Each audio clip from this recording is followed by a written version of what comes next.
Hey English Lab students, I'm back at school today for today's video, but you guys aren't here with me. I miss you guys. Hope you guys are doing okay. So this lesson, I want to go over chapter 13, lessons 2 and 3. This is what I want you to do first though. I think, let's see, what page would it be on for you? I think for you, on page 383, maybe 382, there are some practice sentences, okay? This one right here is the first one. I want you to, there are 3 practice sentences. I would like to go over the question-answer flow with you for pattern 5 sentences, so I want to use these 3 practice sentences to do that. So go ahead and pause the video, do the practice sentences, 3 of them. It's either going to be on page 382 or 383, and then start the video back up and we'll go over the question and answer flow together. You can do this on scratch paper or whatever. You're not going to turn this in. I just want you to hear the question and answer flow for pattern 5 sentences. Okay? So go ahead and pause and do that, and then you can restart. Okay, the first sentence says, the president of the company was apprehensive about the new advertising campaign. Of the company is a prepositional phrase. Of, preposition, company, object of the preposition, of, article. About the new advertising campaign, prepositional phrase. About, preposition, campaign, object of the preposition. What kind of campaign? Advertising, adjective. What kind of campaign? New, adjective. The, article. So now we just have the president was apprehensive. Who was apprehensive? President, subject, noun. What's being said about president? President was, verb. President was what? Apprehensive. Does apprehensive mean the same thing as the president? No. Does it tell us what the president was like? Yes. So this is a predicate adjective. So was is a linking verb. The, article, period, statement, declarative sentence. Go back to the verb. Divide the complete subject from the complete predicate. Subject, noun, linking verb, predicate adjective, pattern 5. How'd you do? Next one. Beth and Carla were very upset about their geography test scores. About their geography test scores, prepositional phrase. About, preposition. Scores, object of the preposition. What kind of scores? Test, adjective. What kind of test? Geography, adjective. Or what kind of scores? There, possessive, pronoun, adjective. Okay, no more prepositional phrases. Beth and Carla were very upset. Who was very upset? Beth and Carla. Subject, noun, and is a conjunction. We have compound, subject, nouns. What's being said about Beth and Carla? Beth and Carla were upset. Does upset mean the same thing? Oh, were is our verb. Sorry. They were. Were what? Upset. Does upset mean the same thing as Beth and Carla? No. Does it tell us what Beth and Carla were like? Yes. So this is a predicate adjective. Our verb is a linking verb.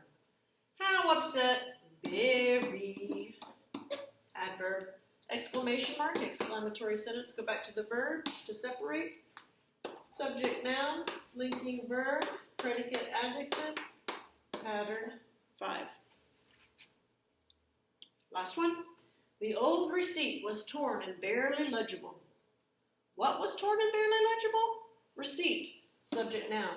What's being said about receipt? Receipt was, verb. Receipt was what? Well, it's torn and legible, barely legible. Does torn mean the same thing as receipt? Legible mean the same thing as receipt? No, but it tells us what they're like.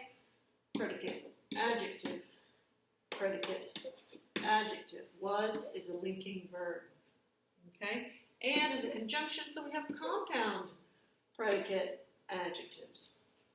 How legible? Barely. Adverb. Adverbs modify adjectives. What kind of receipt? Old. Adjective. The article.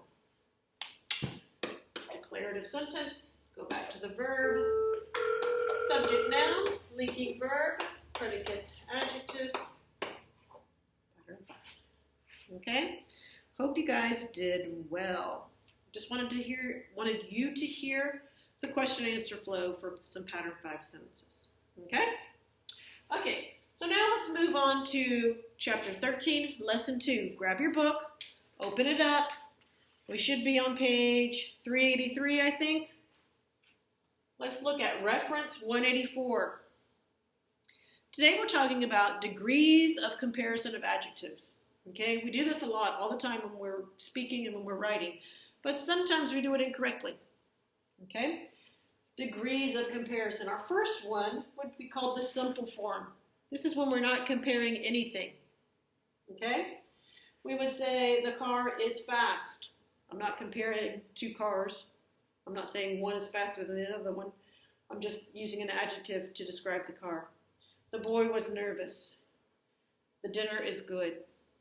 Okay?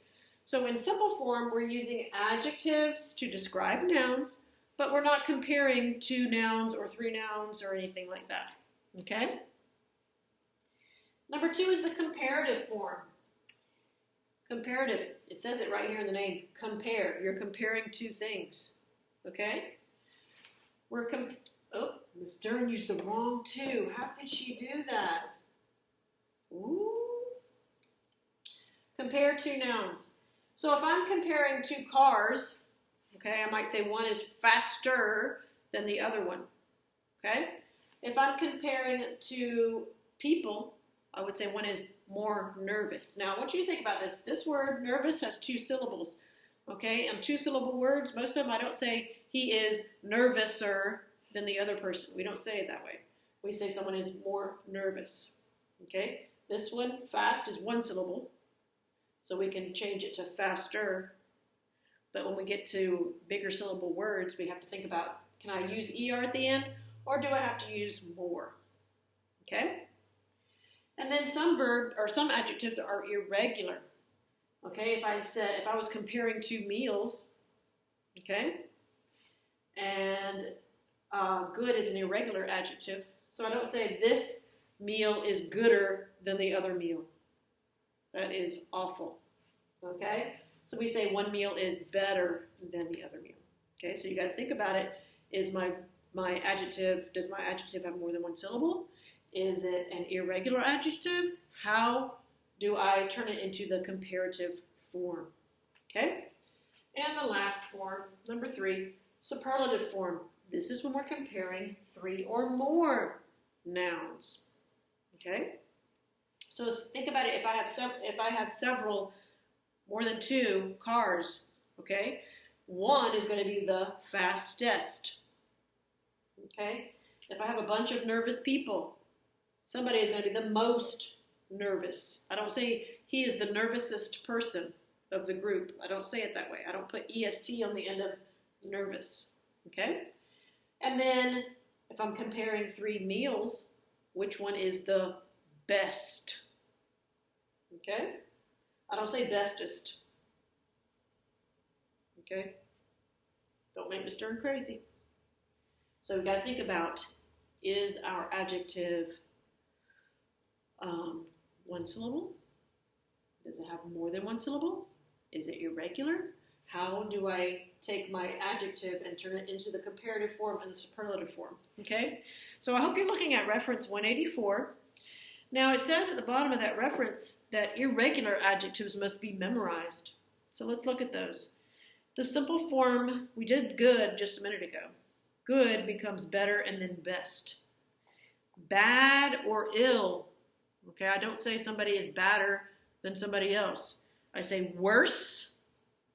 And if that person is out of a bunch of people, we say somebody is the worst or something is the worst in the superlative form.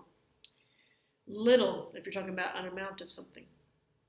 Okay, the comparative form is less or lesser, and the superlative form is least. Okay, I don't say he has littler water than I do. Littlest, we don't say it that way. Okay, much or many. Okay? The comparative form is more,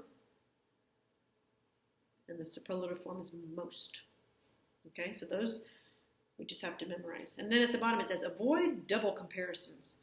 We don't use both ER and more or EST and most. Okay, so I don't say my car is more older than yours.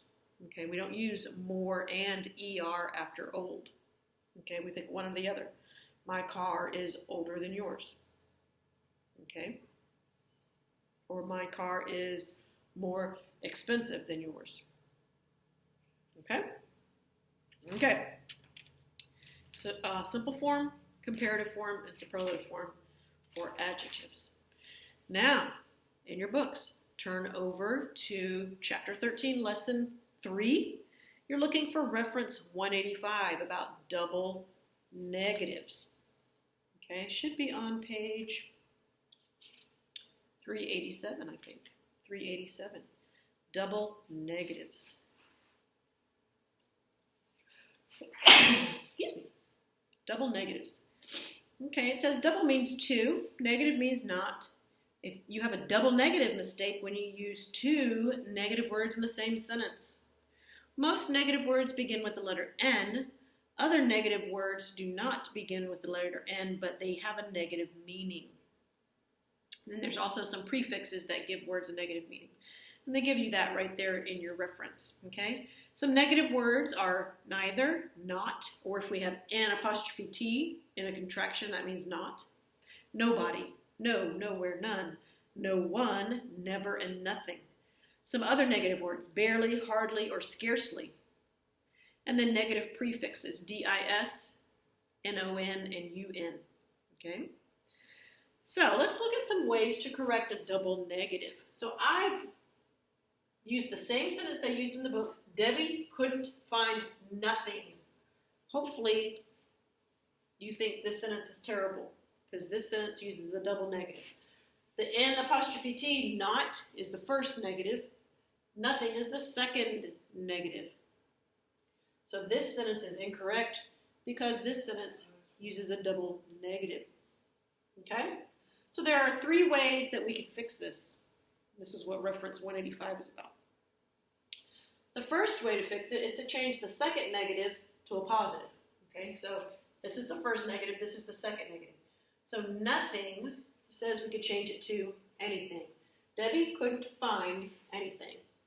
So now we have corrected it, and that sentence is fine.